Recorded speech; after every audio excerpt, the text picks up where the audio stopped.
So this morning, I'm honored to have a guest on the podcast who is a doctor, a psychiatrist, Dr. Fred Moss. He laughs as I say so. The Undoctor, he is called at times. Psychiatrist, author, international speaker, coach, mental health coach, Dr. Fred Moss. Thank you so much for joining me today on the podcast. I appreciate it. Yeah. So, Rachel, you should know that I heard myself earlier while we were struggling a bit with this technological challenge that I heard myself call you Rach. And when I did that, it reminded me of exactly why I did that. And I want to explain why I did that. So what that is, Please. it was a truly warm experience to use the name Rach. So, and here's why. We might have got to it anyways in the podcast, but it is kind of a side road. And that is that I was married. The second time I was married, I blended a family. And I already had my two kids, and my kids are they're freaking amazing. I hope that we can rub around that today. And I have two of the most amazing, these things that are called my kids are like the most coolest humans I've ever met. And so great. And Deanna, who's my second wife, from 400 miles away at the time, met online. The two of us met online. I was in Cincinnati and she was 404 miles away in Rockford, Illinois. And she had these two kids. And her two kids were Paige, Paige would have been 4. And she had a 7-year-old named Rachel. And so Rachel looked like you. Really? Totally, completely. Like if you would say, Fred, I'm Rachel. I would say, all right, good to see you again, Rachel Miller. That it's that close. Wow, I have to see her photo. They say everyone has a. Oh, I don't know that it's like a doppelganger. I'm not thinking we're saying at that level, but close enough to rock my world, close enough to be like, oh. And so when I affectionately roll out the word Rach, what I'm really talking to, or what I found myself resonating with, was Rachel Miller. So there you go. Isn't that interesting? That's so funny. It's a pleasure talking with you. Now I'm calling you Dr. Fred, as you. That's right. Prefer that. Yeah. Psychiatrist. So indeed, I guess. You did watch me laugh when you first said it. I did. And I was going to start by asking you about your journey into psychiatry, but I'm going to flip the switch a little bit. Okay. As we start this with your laugh at calling you psychiatrist. You're in the United States. I am in Canada. North American healthcare. What part of Canada? Vancouver.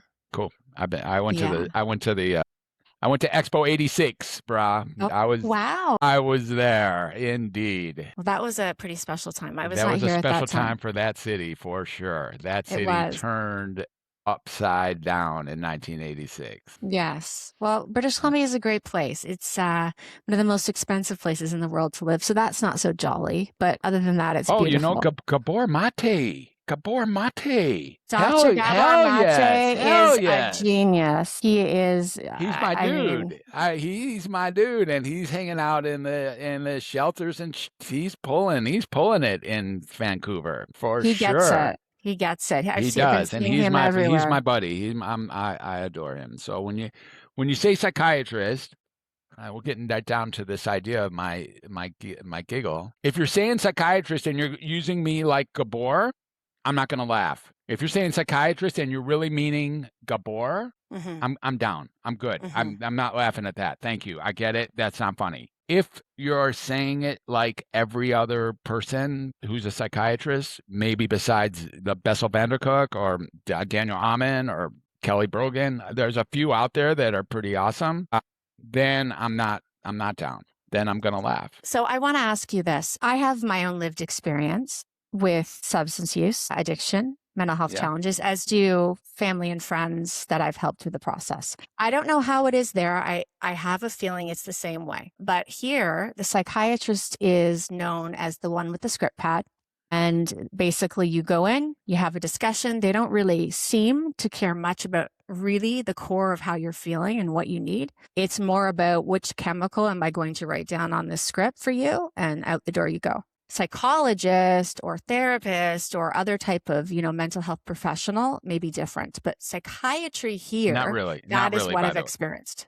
Not there? They're not that different because all they really see themselves being is on the ladder on the way up to psychiatry. So when they fail or when they're incapable of moving the non-psychiatric mental health disciplines, they know that they can punt it up. That's what their thinking is. And that ultimately it's going to land in the lap of a psychiatrist. So it could sort of get the hierarchy or totem pole is set up not so that psychology contains itself or that the talking arts contain themselves. In some ways, they all know that the fail-safe, the safety net, is to pump it right up to psychiatry. Like, failed therapy, therefore, here comes drugs. Here comes drugs. Yeah. No.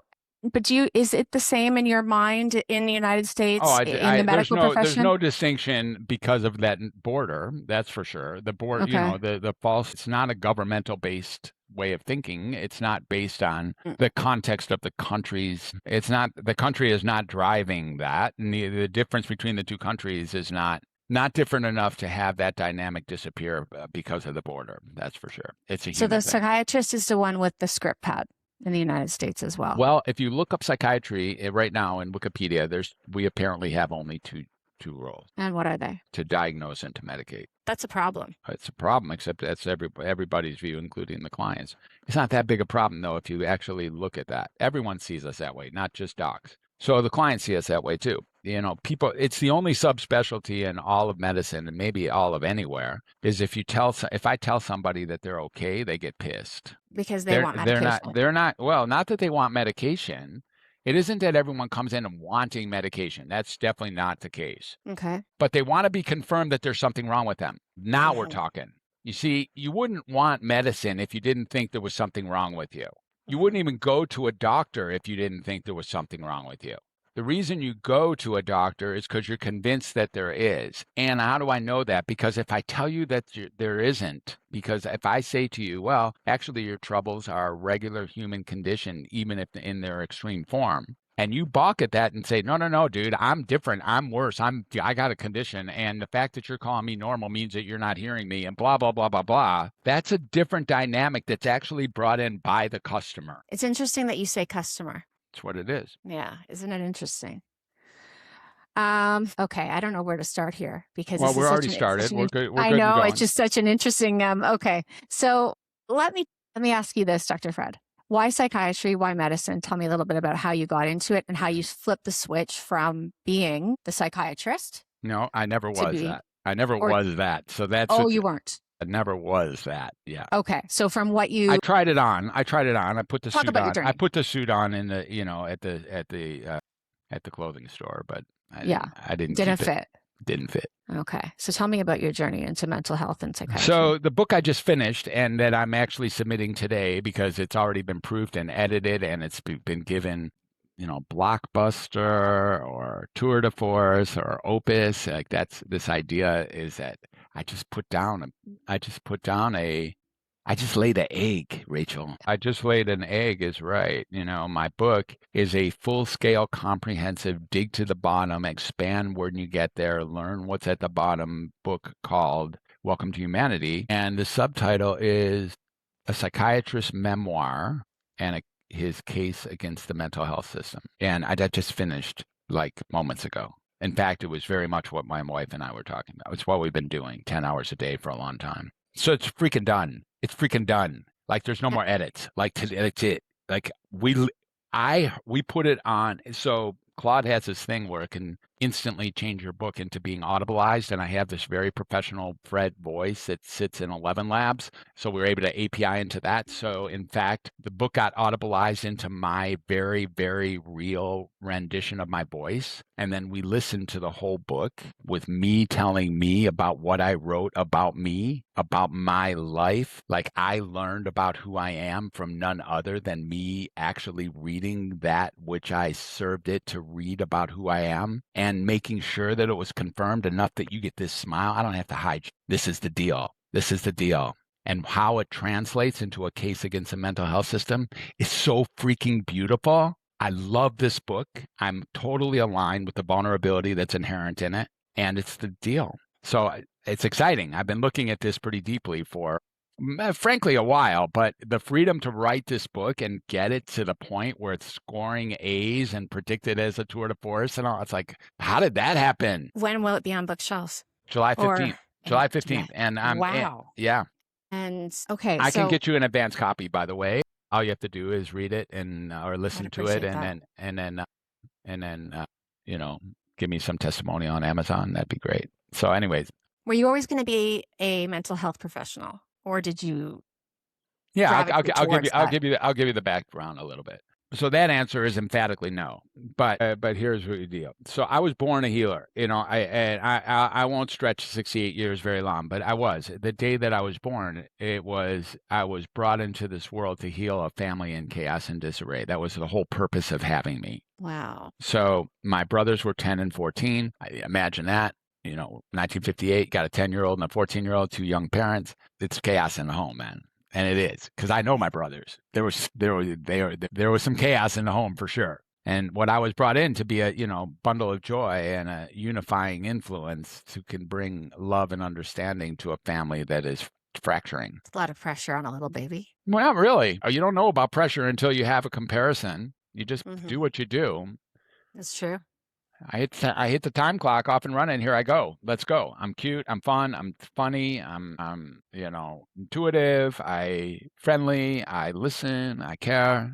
And all of that is, some of that's coming from them. Some of that's just things that we're born with. And I become completely enchanted with this nature of communication. Like, I remember being in the Playpen in the middle of the living room with my little stuffed dog and my Indian garments and all, and watching my family, the four adults, just speak and thinking, dude, that is so me. I need to get down. I need to understand that. So that would be at what, age 2? 2, 1, whatever, way back there. I didn't know memories could go that far back. Well, it hasn't. The memory goes to yesterday. It didn't discontinue. It's been there since the very minute. That's all I'm saying. Who cares? Yeah. It's not a memory. It's never not been that. Okay. So there's nothing to remember. It just is. Yeah. Its birth was Sure. my arrival. Yeah.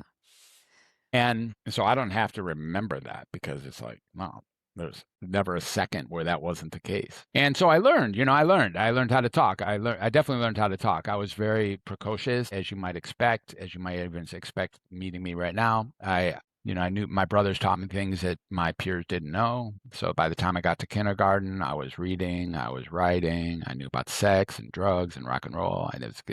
I had inside track on some stuff. Smart, as a whip, apparently, because this was boring by that time. You don't show me how to write cursive, bro. I can write a book.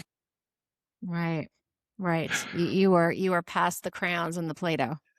Well, you'd think that, right? It's like I love crayons and Play-Doh too, but I also could write a book. I mean, I was 5, let's face it. So I could do that. So my friends, they were interested in blocks and crayons, and I like crayons and Play-Doh, by the way. That doesn't usually make it into this story, but I'm going to add those two things now. So I like both of them. And when 8 went to 64 in that Crayola box, that was a really cool day, by the way. I really did. Really, you got the crayon sharpener on the side of the box. That was some serious. Yes. That was serious right there. That was very, very, very cool day. And but I was talkative and I was communicative, and like I like to say, there's no elementary school teacher who forgot having Fred as a student. I'm quite sure. Right. So have always been that charismatic, bold presence in the room.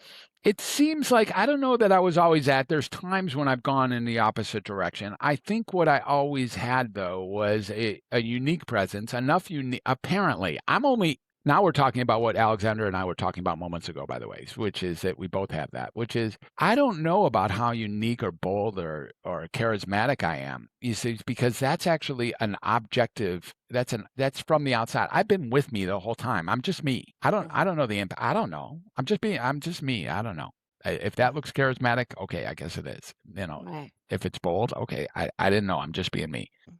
But I do know, I was kind of, this idea I was counted on. I was like, I had a lot of friends, a lot of people who would have called me their friends in elementary school. And it was all about communicating. And I really got frustrated, as most of us did, with the idea of sit down, be quiet, and do what I do. It just was like, that's a very big problem. What is that? What are you talking about? I thought I'm supposed to learn how to communicate in this institution. But so I always fought back against that for sure. And then school went on and it got worse and worse, actually, right? You have to be like more and more compliant. Like if you're going to pass to the next grade, if you're going to pass this particular class, if you're going to go to the next school, if you're going to go to the next thing, you better do what I say the way I said to do it. Otherwise, we're not going to move you forward. So did you? It's just how it works. That's called education. Yeah. We'll say that you learned when you do things just like I want you to do. Yeah. Okay, that seems unfair and unreasonable and completely backwards, and I guess I'll do it enough to pass. And how does that mold a young person? Yeah. I mean, how does that shape them as they're forming the narrative of who they are? Well, look around the world. Every single one of us went through it. Yeah, this is not looking good. We learned how to do is we learned how to pretend to be somebody that we're not in order to protect the person that we are. That's how that works. That's pretty exhausting. It is, and every single one of us does it every day, including now. And it's a tough thing to learn. It's a ludicrous, preposterous, absurd, bizarre strategy that doesn't work. And nevertheless, we've all fallen prey to it. So school didn't work for me, but I was so good at it that I had this slack, I had this runway. I could be like, if I stop trying, I'll pass. If I try, I'm valedictorian. If I stop trying, middle of the class. I'm not, no risk of failure, and not in school. There's no risk truly that I'm going to fail 8th grade or something. That's just not going to happen. I already know that. But I didn't like school. And by 10th grade, I had skipped 200 classes in 11th grade, 200 classes in 11th. I'm like, school is stupid. Why would I spend time sitting in a hard chair watching somebody say I don't even believe and pretending like I care? Like, what are you even talking about? Why would I do that? When I can go out and put my thumb out and like get a ride to somewhere exciting and be with some people I care about. That could be really fun. That's what I did. I rode my bike. I hitchhiked. I went over there on the other side of that. That's what I want to learn. What's going on over there in the place that you tell me I shouldn't go to? But then you ended up in university. Well, eventually, and that's how, by the way, that's exactly the storyline that got cut out of the book that has us at the Seattle border. That's exactly the same thing. So just a different story. Same dynamics, different story. Where did you study? So I went through school, and at high school, I decided, we're done with high school, and like, okay, I'll graduate, but I'm not that excited about it. I come to think of it, I did not wear a gown on graduation day. That's interesting. I just remembered that for the first time. I did not wear a gown on high school graduation out of protest. Anyways, because they had really cool football helmets, and they were 40 minutes away, and everyone who was anyone in the Detroit area where I grew up was aiming to go there. I went to the University of Michigan, and I went there. How did I get in? That's my beautiful son down in Dallas. He sometimes asks me, Dad, how the hell did you get into medical school? I'm like, I don't know, bro. This just happened. It's all good. So I went to Michigan based on my math scores. I was wickedly talented in math as a high school student, and and so my math scores got me into Ann Arbor, into the engineering school. It wouldn't have worked for me to just go liberal arts because my grades were like, I don't know, C+, B- average or something. But my math scores were so good that they had no choice but to accept me in engineering school. So I went to engineering for a year and a half. But you want to learn how to communicate, don't go to the engineering school. Yes, right. So after a year and a half, I dropped out and got on a bus and went to Berkeley, California with all my stuff so that I could learn what my life was about. And I had a great summer in the youth hostel, and it was super fun, and I met great people, and I was out in my element, learning on the edges. It was pretty good. And but it wasn't sustainable. My brothers and my parents are concerned about me and all that. I have a little sister, by the way. She's not little anymore. She's only 2 years younger than me, but let's not forget Deb, because she's important. And she's I'm taking care of Deb too. I'm her translator. I'm her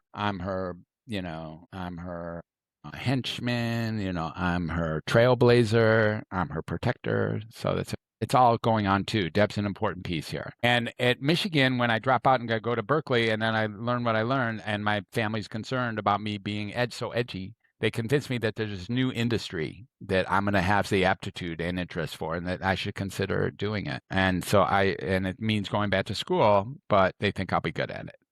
I was like, what is that? It's called computers. I'm like, okay, let's see. I never heard of a computer. What are you talking about? So it's Fortran, BASIC, COBOL, punch cards, batch jobs, the whole thing. So on a bus back to Detroit, back to Ann Arbor, actually, because the only computer in Michigan that is even worth a dime is in Ann Arbor. And it's a big building. It's a 2-acre building. It's like that's the computer. I mean, I was like, that's it. And so I'm computer science major all of a sudden, second time in Ann Arbor. And I do that for long enough to realize that there's no communication there either. I'm not doing it the rest of my life. That's not happening. I'm not batch jobbing the rest of my life. It's what I've been doing, by the way, the last 5 weeks with my book. This is where I learned that skill, was back then. My book, me and Claude have been seriously dancing. Yes. Claude is a word that's become in my ear probably, 10 times in the last 24 hours. Yeah. I have yet to meet Claude, but I can help. I'd be glad to assist you in any way I can. And I do know the guardrails, and I do know how to play this game pretty well. I'll be glad to show you and share with you what I know and see what works or what doesn't. Anyways, that's what I was doing. So I dropped out again. I'm like, I am not going back to school ever. Never. Mm-hmm. No one's going to convince me to do it. I'm out of here. I hate this institution. Let me see what's in the real world. And I make that declaration. Like, I'm not ever, never, not happening. I tell my mom that. My mom, who's my biggest fan, may she rest in peace, of course. She's like, that's cool, Fred, but you got to get a job. I'm like, Mom, okay, we'll get a job. Let's get a job. So she gets me some civil service applications, and 2 of them in particular. One for the unemployment office, where I could get paid like 12 or 13 bucks an hour. And the other one is as a child care worker at a state mental hospital for adolescent boys in Pontiac, Michigan, about 20 miles north. So I was like, okay. That one has a 3-week orientation and pays a little bit more than unemployment, and it starts sooner. So I'm like, well, I guess I'll try that one. I don't know. Let's see. And my thought at the time, and Rachel, I'm not even joking, and I'm not joking about this. It's funny and you'll like it, but I'm truly not joking. And I think you'll see that as I say it. My thought at the time was that I would stay 3 weeks exactly through orientation. Because I could sit in a conference room for 3 weeks. I never have to be a childcare worker. I just go there for 3 weeks, get 3 paychecks, buy myself a car, drive around the country, maybe even go to Vancouver and figure out what my life is about. That's what I'm. Right. That's what I'm there for. Let's give me a couple dollars, and I'll have 1,200. 13 times $420 a week, 3 weeks in a row, or I guess 520, whatever. It's enough to buy to buy a car. And so that's what the idea was. And on that 4th week, my friend Paul, who later became a good friend, also orienting with me, convinced me to not quit. And let's go to the floors and see what's really happening out there. So we went, and he convinced me. It was coercion at the highest level. And I went in on that Monday, and I lived. I didn't cause a riot. I made it. Like I drove home at the end of the day. It was like, wow, I did it, And then before too long, I actually saw that all they were asking me to do on that place was be a human. All they were asking me to do was just chill, like just be a human. And the best thing to do, although they didn't teach me that, I think I learned it naturally, was to treat my customers, clients, inmates, residents, patients, whatever you want to call it, like humans. That's all. They're not defective. They're not deficient. They don't have condition. They're not different. They're not they're just dudes. 5 years younger than me. So what? Let's go. So that was a spark for you? In some ways, that was a spark, because this was the first time that I was finally communicating and getting paid for it. Now, when I got up to MetaView 5, the name of that unit, I was, my full conviction was to work that for 3 weeks, because then I could have 3 more paychecks. I could buy a later model car and maybe even some gas, and like really make the thing happen, And Rachel, for 46 years, I've been living in a world that has me quitting in 3 weeks. What do you mean by that? Every chunk of time that I only continue with the idea that I'll do this for 3 more weeks and then I'm going to stop. But by now, you clearly have had a great deal of success and have found your, I don't know if you want to say sweet spot, but have found a place in which you're contributing in a very disruptive yet necessary disruption. Not by following the rules of the system. It's by gracefully not following the rules of the system. That's that's a good way to say it. That's the truth. So yes, in some ways, in my freest, truest voice, and my creativity and my innovation and my freedom now, I no longer am practicing any conventional psychiatry. I'm not going to write any more prescriptions for anyone ever again. And not going to diagnose another person in my life either. Never again.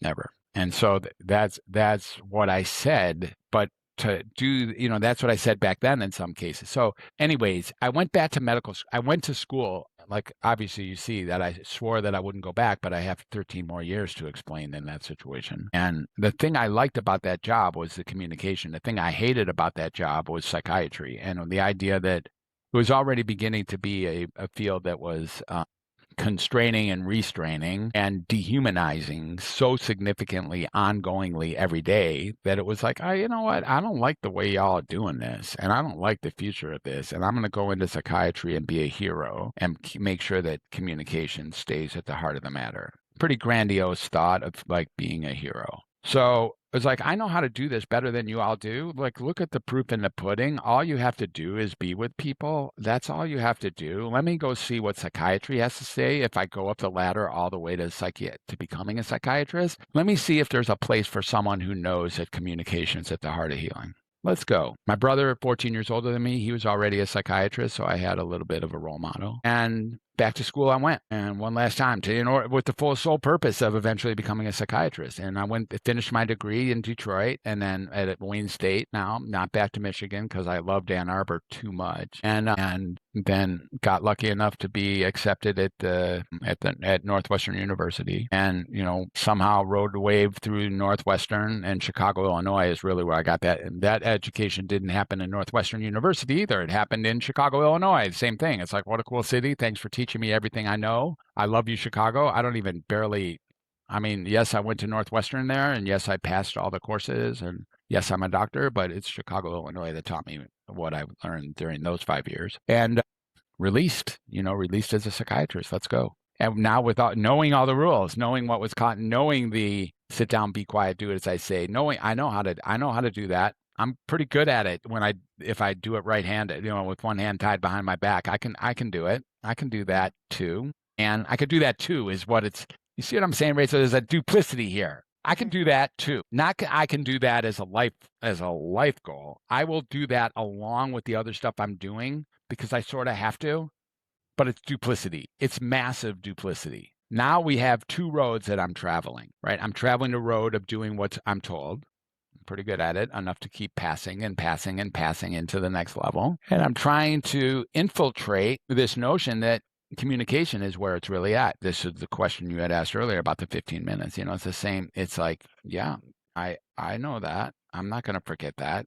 I learned that in the Playpen. That's just the way it is. The communication's where it's at. And that's what I did. It's like living those two worlds, trying to soak in, trying to get them together, trying to balance, trying to juggle, trying to create, trying to deal with the pain of not being authentic and the pain of knowing too much and seeing everything from within the belly of the beast and all of that. It's like dealing with all of that. And in some ways, very hireable. Apparently, I'm very hireable. I've been very hireable my whole career. So I've had hundreds of contracts that I've signed and worked, in jobs. And all over the entire face of psychiatry, I've had leadership roles. And what that looks like, it may look like that's its expertise, right? What it really is desperately searching for a place that can contain me, that I can work within myself. So I check there and there and there and there and there and that one and this one and that choice and this way. And I always just, is there a place out here that knows what I know about communication? Can I be a doctor and communicate? Is this possible? That's what I've been trying to do my whole career. So I really did, in the process, get a CV, get a resume that is beyond impressive. It's so good. My son, who's an attorney, same dude that I talked about earlier, he's like, Dad, you have like the coolest resume I've ever seen. He reviews resumes all the time. And it was an exploration. It wasn't you kind of just hopping from job to job. It was you searching. Desperately searching, not just an exploration. Like, how can I stay alive? How can I be me? Where is it that someone will hire me for being me and then want me to be me after they hire me? So a lot of people want to hire me as their face. But once I got the job, it's time for me to comply with the rules. I'm like, you know what? That's not what we agreed to when I got on board here. So you're asking me to do stuff that I wouldn't be interested in doing, and that's part of the job description. I get it. And then how long can I actually tolerate that job description, each and every job? And at some point, the levee breaks. Every job. All several hundred of them. At some point, the levee breaks. At some point, it's like, you know what? We have a mismatch. Whether they're fire me or I leave or it just ends, whatever it is, we have a mismatch. I'm interested in communication. You're interested in me doing it your way. Okay, we got a problem. And all this time, these patients are, as you just have described it in some of your interviews, notes, bio, unheard. Not by me. No, not by you, but by the medical system, mental health system, mental health Yeah, professionals. unheard, unseen, unconnected, disconnected. Yeah, and you're desperate to incorporate communications. Well, somehow, every so often, of course, I find myself on the wrong end of the street. Every so often, I'm like, wow, I was just an asshole. Wow, I just wrote those meds just like all my peers did. Wow, I listened to that person for 2.5 minutes and gave them a diagnosis. Wow, what the hell? Well, Dr. Fred, I wanted to actually ask you about this because yeah, I agree. My addiction, by the way, started from a prescription pad, a back injury, a prescription pad, and a prescription pad. Man, do I have a story about that, by the way. But go ahead.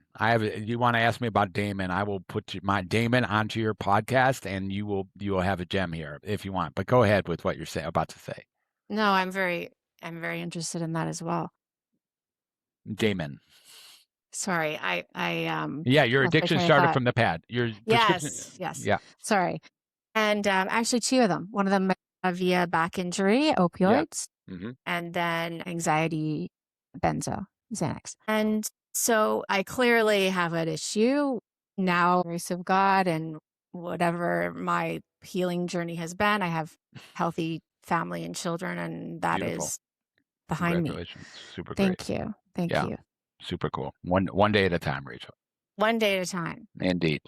But the problem is that I wanted to ask you about is that there are, I know this, I think I know this, but I mean, you are the expert, people who need medication. I referenced in some notes to you. For example, I have a son who's 8 who has ADHD. Does he need medication? I don't believe so. I don't think that the medication has helped him, any of the meds he's tried. My husband, who's been very open about having ADHD, was diagnosed as an adult. Medication has helped him. So how do we, how do you know when it's when we are in a place to diagnose and prescribe or not? Yeah. So just because something helps you doesn't mean you need it.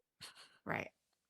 Really important to get that. And with all due respect to your husband, who I know is in earshot, and that's fine. I really but... Oh, wait, you're on headphones now. Yeah. Okay. Yeah. So is with all due respect to him and everyone who is like, everyone, like all the people who are pretty sure that their diagnosis or treatment and their medication regimen and their therapy is really effective and they wouldn't trade it for anything and they don't want to hear about alternatives and they don't want to think that there's an upgrade and they don't want to think that there's better because this one actually helped them and that's what they want and that's what they know and that's what they're going to go with and that's why they go to the doctor. For all of those people, more power to you, for real. For real. I got no argument with you at all. This isn't about changing you. This is about the hundreds of millions of people who don't feel that way, who know that the system has misused them, overdiagnosed, underdiagnosed, misdiagnosed, overmedicated, underdiagnosed, undermedicated, mismedicated. That's that group who is interested in an upgrade, who understands they're not getting the best of the best. Can I relieve your difficulty in your ADHD using techniques that are way more effective than Adderall and Ritalin? For sure I can. Do you know that? No. You're pretty sure that the best system out there is the one that sorta helps. Sorta is a very good word. Sorta. It doesn't really, it sorta helps. And not only does it sorta help, it definitely causes the symptoms it's marketed to treat. It's a problem. And it works enough so that people are all over the place about it and creates a little bit of euphoria and a capacity to do more than you otherwise would be able to. And it's a sense of self-worth and a willingness to focus and all sorts of cool stuff. But is that like top of the line treatment? Not at all. Not even close. If you came to me and you had a mosquito bite on your elbow, right? Let's say you had a mosquito bite on your elbow and you're like, and you're like, Fred, I got this gnarly mosquito bite. It's been here 2 weeks and I can't shake it. It's the only thing I think about. Do you know anybody for it? And I'm like, yeah, I got an expert. He lives in Victoria. You just got to drive there. It's all good. And you're like, okay, just tell him Fred sent you. So you drive down to Victoria. You get to his office. You knock on the door. He shows up. He's got his glasses on his nose. He's got a stethoscope around. He's wearing a white coat. He's got his name embroidered. He's got a reflex hammer and a couple pens coming out of his pocket. And you walk into his white office. He's got a sliding glass door. He's got his artwork up. He's got his diplomas up. He's got a gorgeous receptionist. He's got a computer playing in the background. He's got the whole thing. He's got a couple offices. He's got a couch in both of them. It's all good. It's a doc. And you walk in, you say, Fred sent me. Oh, yeah, Fred sends me great people. Come on in. So you're like, okay, this is great. I had already told you, by the way, that this guy has 100% cure rate, 100% cure rate. You're like, okay, let's go. So you're like, since I said it's 100% cure rate and this mosquito bite is so freaking annoying, you're like, I'm going to hang in here, even though it's a little weird. He takes you back in his office, takes out his magnifying glass, asks you to like roll up your sleeve. You're like, right here. And you're like, He looks at it with his magnifying. He goes, you got yourself a mosquito bite. And you're like, duh. Yeah, that's why I'm here. Let's go. I heard you. And he goes, well, you're lucky because I'm 100% cure rate. So he sits down, you sit down, he gets comfy on his couch. He's going to tell you the whole situation now and what is the cost and the procedure and all that. So far, it's pretty familiar, right? And you guess this is how docs work. This is how the whole system, it didn't have to go this way. It's just how it always looks. This is nothing magical about anything I just said. It's just a storyline. And then he says the next thing, which docs like to say, apparently, and that is, it's only going to hurt for a minute. And you're like, okay, I can handle a minute. Says, yeah, I got 100% cure rate. Okay, let's go. I'm excited. I don't want this thing anymore. And then he takes out a saw and cuts off your arm at the shoulder and tells you, come back in 2 weeks. We'll take a look at that mosquito bite. Then you come back in 2 weeks. And if you stay myopic enough, that, my friend, is a cure. Not only is that a cure, that's a guaranteed 100% cure. The baggage that comes with these medications often looks like that. Do I have a mosquito bite anymore? What's that, Rach? I said I've carried some of those heavy bags. Yeah, I know. They're quite heavy. But if we start looking at the system, I'm going to break away from this dark space for a moment and give us some freedom, if you allow. Yes, please. And then maybe I'll tell you about Damon. We'll see. It's not about the docs. It's not about the meds. It's not about big pharma. It's not about insurance companies. It's not about nurses. It's not about institutions. It's not about the DSM. It's not about rehab units. It's not about any of that. I've looked at this very closely. In 2006, I started taking people off of meds and they all got better. And I was like, what am I supposed to do about that? Like, the meds are making them worse? That's just like ridiculous. It's a horrible thing. What am I supposed to do with this information? I want to go up to a mountaintop and just scream at everybody. Instead, though, I did that for a while, but people don't want to hear about violence. People don't want to hear like screaming from the mountaintops. So I had to find a way to diffuse it and distill it. And so I did. And the way that I did that is backing off to, where does this thing actually start? We've already touched on it. And that is, it's when a person becomes certain that there's something wrong with them, that it's their problem, that they don't feel good, that being miserable is a problem with you, not with the circumstances. There are some situations where being miserable is totally appropriate, where being anxious is completely acceptable, where being depressed is totally reasonable, where being afraid is totally possible and real. Many situations. It's called the human condition. How long would it take me and Rachel to come up with 100 reasons to be terrified? Not long. 4 minutes, maybe, if we took a break. How about if to 100 reasons to be really sad? How long? I don't know, 3 minutes. It's not very. How about 100 reasons to be really nervous? Like, I don't know, 2.5 minutes. Time. Yeah. There's no shortage of reasons to be really uncomfortable. It's hard being alive. I am not diminishing the pain that I'm talking about. Far from it. I'm shining a light on it. It's very real. It's freaking hard to be alive. Hello. Let's not pretend that it being not hard is somehow normal. It's not. It's a hard thing to be alive. Things don't match. Things don't work. Things don't go the way we wish they would. So much. It's hard to be alive. So what if we got that thinking that there was something wrong with us is a natural and 100% prerequisite for living the human condition? Like, knowing there's something wrong with you is a feature of being alive, of being a human. What if we got that being miserable and being in pain, being suffering, being afraid, being anxious, being depressed, being afraid, being terrified, being awkward, being distracted, then none of those mean there's anything wrong with you. Not even one of them. Not even one of them. Not even one. What if that was the case? Yes, you want to feel better, but that doesn't mean there's anything wrong with you. We don't blame a log for burning in a fire. We're living in a fire. We're burning. It's all good. It's part of life. Sorry, it's not like I wish it on anybody. I don't like burning either. I'm burning with y'all. That's all. I'm not protected from burning. Krishnamurti said it in a great way. the best I've heard about this, which is, it is no sign of mental health to be well adjusted to a profoundly sick society. Reminds me a little bit of Gabor Mate's Yeah. book, The Myth of Normal. Unresolved trauma. Exactly. It's unresolved childhood trauma. That's exactly what I was thinking afterwards. It's interesting. As soon as I said that about Krishnamurti, I was on Mate and would have gone there. So exactly. I'm with you. Yeah. Well, I suppose the question then is, with intensive childhood traumas or PTSD, people who have experienced, things, especially in their early life, that have affected them a great deal. They're perhaps sitting in these places of fear, sadness, depression, anxiety, whatever it may be, for like long periods of time, to the point that it becomes unbearable. Well, what do you do? Yeah, I don't think it's happening to them. I think there's choices every minute. If we're going to quote Gabor, if we're going to quote Bessel, if we're going to quote Krishnamurti, then we have to quote Viktor Frankl too. And if we start looking at every single moment, we have the capacity to do something different than we've done up until now, and to be somebody different than we have been in our past, to not be a slave to the habits that have brought us to our present state. Then we have the possibility of not choosing to be depressed, even inside of all these things. There's so many ridiculous reasons to be depressed. It isn't like you're stuck being stuck. That's kind of what I'm saying. You are stuck. I get it. I know it isn't. I don't want to be too weird about this, because I certainly know what it's like to be stuck. I get stuck every single day, many times per day. It's not like I get it. I do. But if I really want to look at it, at any given moment where I'm like surrendering to being stuck, I could have done something different. It's also true. I could, in the same data, without switching in the outside world at all, I can go from being miserable to free in this without changing outside data at all, or past experiences at all. I can.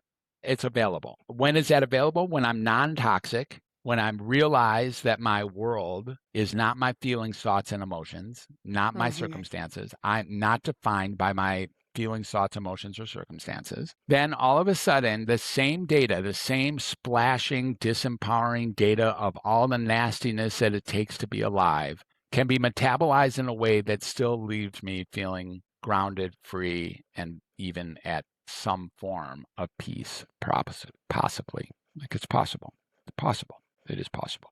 Is this when we turn to me asking you about the Undoctored Reset? Can you tell me about it? Well, the idea here is that you don't have access over your circumstances, and you don't have access over your past either. It's already happened. It's done. You did it. It happened. It's all good. That's what happened. It happened. It wasn't very good.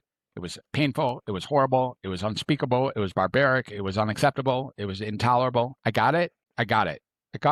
And it's not, you have no more access to it. That's it. The idea that it continues to have waves, or that you're going to still be thoroughly screwed up about it forever, that's actually partially choice. There's things you can do. Now, that's not a popular statement, by the way.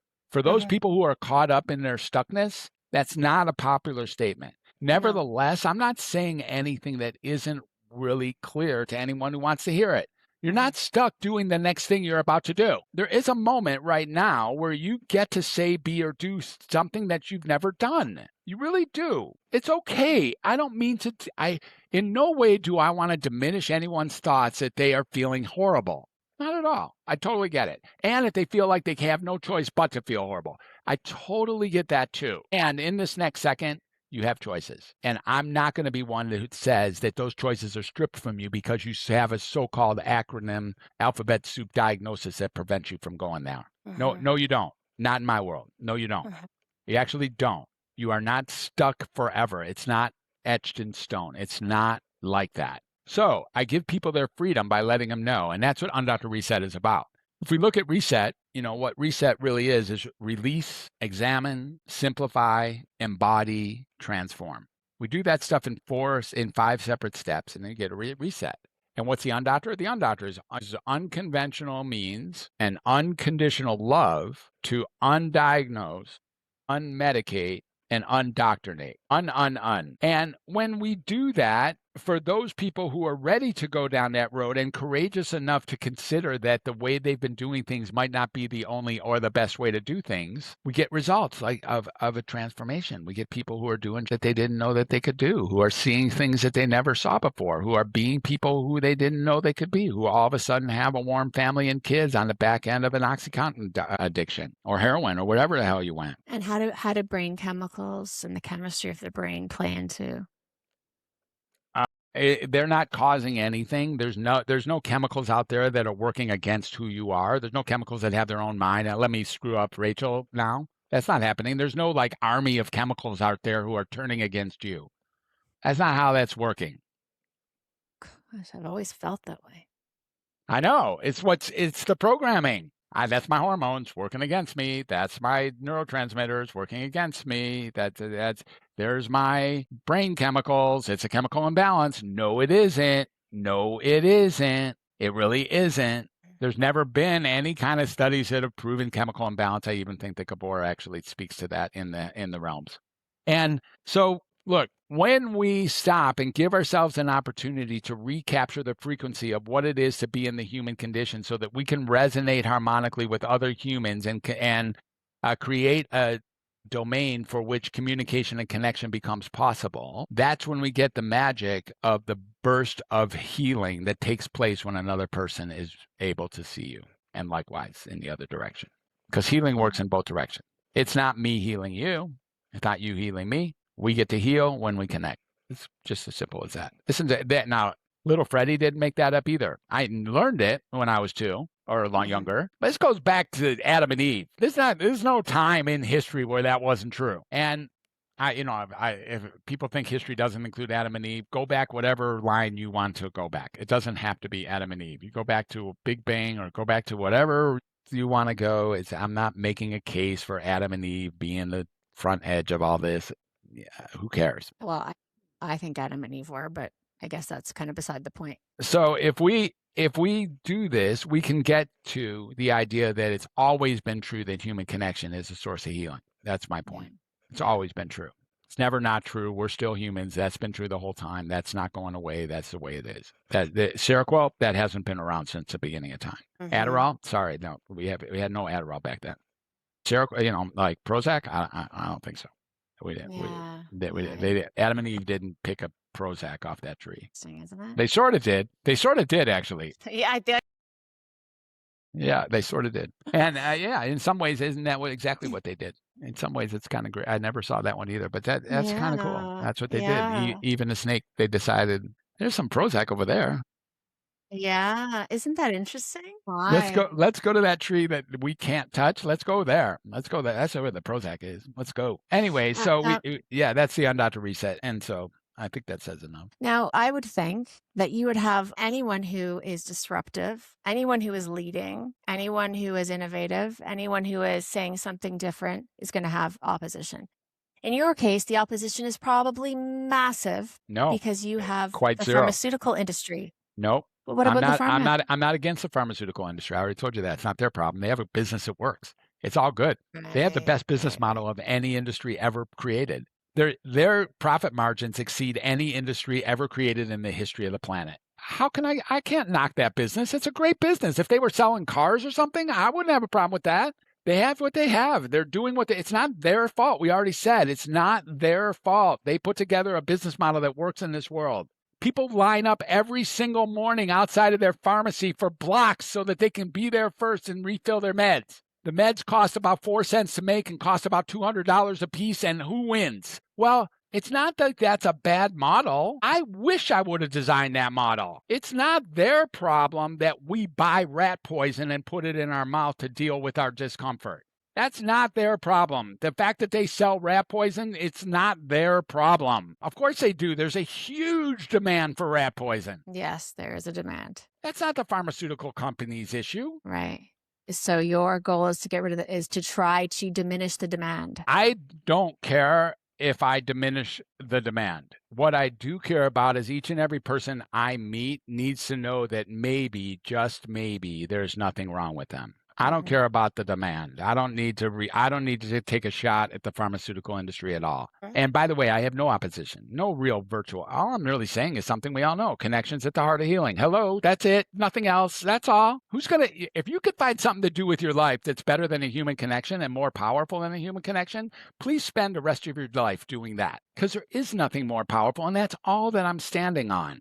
I'm not saying anything's agree bad. with that. And of course you do. We're humans. That's not controversial, even if you love Seroquel.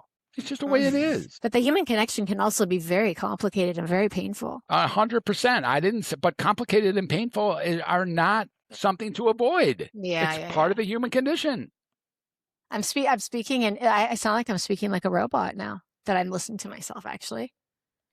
No, look, as I'm hearing what I'm saying back to you, and you're like, response. You're not necessarily aligned with that's squeezing out of your mouth. I see that. So that's the aspect that we're talking about. We've reached a point where we often say things that even we don't believe. That is just insane. Take a minute to look at that phenomena. Actually saying things that even we don't believe while we're saying it. What a wild phenomena. What has happened? That's insane. So that we won't be thrown off the island, so that we won't be a disruption, so that we won't be disregarded, so we won't be dismissed. We won't be we won't be expelled. That's why we do that, is that we want to stay in the group that we're in, the tribe or the marriage or the friends or the club or the nationality or whatever. Yeah. So Dr. Fred, how do you want to hear Damon's story about it? Do you want to hear Damon's story? Me. Yes, please tell me. You do. I know you do. So if we were on our way out the door, you have to give me about 10 more minutes. So here we go. Okay. All right. So Damon is the central piece at chapter 14 of my 29 chapter memoirs that are being released is Damon. And his real name actually is Damon, but he gets a different name in the book. And I was a Suboxone provider, one of the first in the United States as an opiate replacement therapy. On the other side of course you are. And on the other side of methadone and all that. I was a treatment advocate. I was Rickett Benziker is the maker of the True and Honest Suboxone, and they visit me every week and show me how to do it. And maybe I could be an advocate for one of these medicines. Finally, I was like a big fan early on and that. So, and it's a little bit. That one has governmental implications. So the way Suboxone is delivered in the U.S. is different than Canada, but it's unnecessary to go over that right now. But it definitely is a governmental-based system. And so I had a practice that was being built up inside of this world of being a Suboxone provider. And so all the addicts and sort of like when I read In the Realms, that's when I was living as close to that life as he is. That's when I was in the hood. That's when I was hanging. That's when I was down in the streets. It's what like all my referrals came word of mouth from other addicts. It was like a cool job. I like that. And one day Damon came in and called me up and he came in and he's got a heroin addiction and he needs some Suboxone. He found me online and blah, blah, blah. So he comes in, I do my regular examination. Suboxone is amazing on the first day that you try it. It's truly an incredible drug. And so I did what I did. I gave him 8 over 2. He walked out. He got what he got. He was, come back in a week. We'll see how you did. All the time, people come back in a week and they're always doing better. And so that's what I expected. And that's what happened with Damon. Long hair, sinewy, long typecasts, lots of veins on his arms, like big, beautiful eyes, thin, very thin, like addict thin. And comes back a week later and he's got a smile on his face. He thinks he's got his job back. His relationships are going. Life has taken a big turn and he hasn't used any heroin for a week. And he thinks this is going to be a big help and all things that make me smile, but they're pretty much standard. At that point, all my patients a week later are showing up similar to that. It's like a rewarding job that first week after giving someone Suboxone. It is a rewarding job. So there he is, telling me how happy he is. He's happy as a lark, right? He's telling me everything's good. He puts his arm on the table, on my big oak doctor table, like, big, like just like that dude with the elbow and the mosquito bite. I have one of those. And he says, Dr. Moss, can I ask you a question? I'm like, yeah, bring it. I might not answer, but whatever you got, let's hear. And he says, on the night of September 21st, 2002, were you driving a Durango down Route 63 at 5 a.m. in the morning and get yourself into a head-on car collision? And that's exactly what happened. And only one person in the world could know it, and that was the driver of the other car. So I said, I was drunk. I got DUI. I said, I fell asleep at the wheel. He knew that. We all knew that. That night we knew that. Airbag. I rolled over the yellow line. All four of my tires. When I got out of my car, all four of my tires were across the yellow line. His car is what prevented me from going over a cliff. What I said to him was, at 5:20 in the morning, him and his wife and his daughter, there's no reason for a car to be on a country road at that time, but mine was, and so was his, and we smacked into each other because I fell asleep at the wheel. So my answer, which is the title of this particular chapter, is dude, and we celebrate that. We get how freaking wild that is. But I want to know a little more. How did that work out? What just happened here? After the first visit, he took a trifold out of my office that had my picture on it and all the groovy things that I do as a psychiatrist. And he took it home. And when he started getting better a couple days later, he decided to go to his now ex-wife's home and declare that he's met the doctor that's, you could almost say, curing his mosquito bite on his elbow. She looks at the picture, and it becomes very clear to her. She's like, Damon, that's the guy who hit us. He didn't know that until he left after the first visit, but here we go. Now, we examine this thing. Me and Damon end up having this incredible relationship over the next year or two that isn't all good, but it's very, very rich. And I make amends with him at that moment, not even realizing the whole time that he's been on my step 9 list the whole time. I never even realized that, but here it was right in front of me, smack. And here's how that story goes, because it's on the back end of you saying that, you know, your addiction started with a prescription pad, which it didn't, but which neither did Damon's, but nevertheless, I get it completely. Not here to argue that, but I have a different view on that, obviously. Here's how this whole thing went down. And this is the magic of chapter 14, and this is why anyone who hears this should read the book, because this is so cool. Here's how this went down. Eventually, we got to the question like, Damon, how come you didn't sue me? He goes, I did sue you. Oh, you did sue me? Yeah, you and my now ex-wife. Your insurance company actually covered my medical costs. I got a whiplash that night and it got diagnosed, and your insurance company continues to pay for my service for whiplash. But not only that, my insurance company paid for his initial prescription for his opiates and has been paying for his prescription for opiates the whole time and got him addicted to heroin when it wouldn't pay when 1 month he ran out early. Wow. Wow. And then there's more. Not only does he block me from going off a cliff, but here in my office, I'm blocking him from going off a cliff. Yes. So the prescription pad was really sanctioned by none other than Dr. Fred. At this point in the recording, unfortunately, Dr. Fred lost his connection, but it was quite a conversation, as you heard. Dr. Fred Moss is releasing his new book, Welcome to Humanity, a psychiatrist's memoir and case against the mental health system. Regardless of what you or I may feel about Dr. Fred Moss's views or perspectives, we may agree that the mental health system, both south of the border and here in Canada, could use some improvement, quite a bit of it.